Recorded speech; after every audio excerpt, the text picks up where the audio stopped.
scent guides them onward, to the edge of the canal. But it is no longer hers alone. Woven through it, unmistakable, is another, familiar.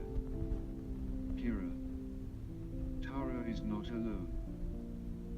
The canal stretches before them, wide, though not as wide as a river, and without hesitation, they slip into its cold, grey water. The current is slow, but insistent. As they near the far bank, it rises steeply before them, muddy, ruthless, without mercy. They try to climb, claws digging into the earth, but each attempt ends in failure. They drift along the edge, eyes scanning feverishly for an escape. But the water has turned against them, pulling them back, dragging them toward the near bank, where fishermen sit. The realization of being seen sends a sharp panic through their bodies. They try to flee, though there is nowhere left to flee to. And just as the cold begins to settle into their bones, just as the last thread of hope begins to fray, Rafael sees it, a fragile escape. With the last of their strength, the wolves turn toward it. Muscles burning, breath shallow. They reach the shore and collapse. Exhausted, but alive. By now, the commotion on the opposite bank has swelled. Word, it seems, travels faster than footsteps.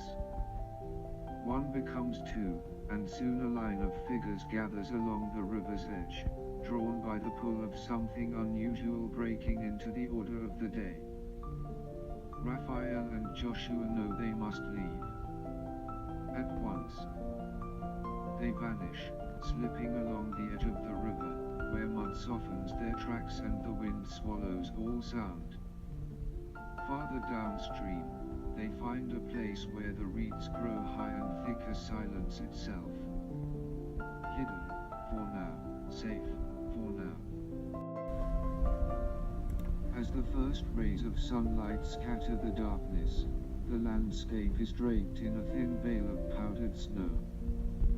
The wolves lie motionless, their silver-grey coats merging with the white expanse, as if they too have become part of the silence.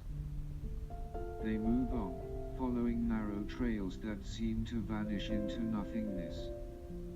Only the soft crunch of snow beneath their paws disturbs the stillness. Tracks in the snow whisper of those who have passed before.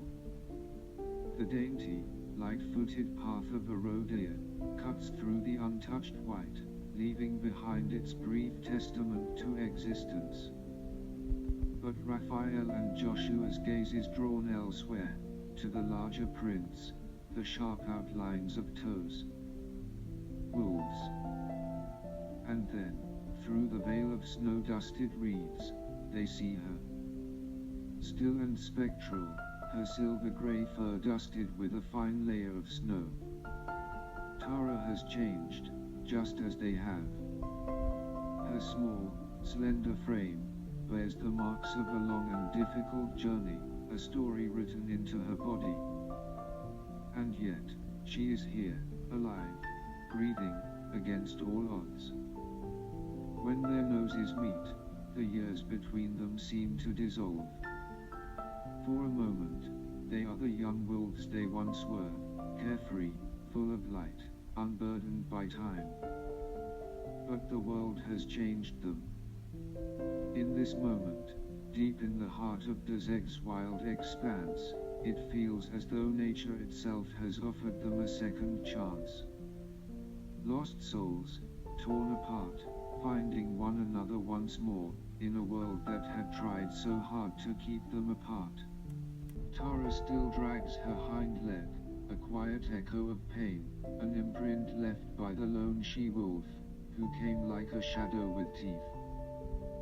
Kyra has been gone for days now, hunting alone. The wolves follow her scent, weaving through trees and over stones. Tara's slow, Uneven steps weigh them down. The days are growing shorter. Light arrives late and leaves early. The air has teeth now, sharp, cold. Snow begins to fall. Ahead, the land opens. A plain, pale and still, but marked, scarred by a chaos of tracks carved deep into the soil. The ground has been trampled, pressed down by something vast.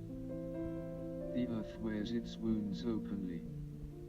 Something has come through here. And whatever it was, it did not come gently.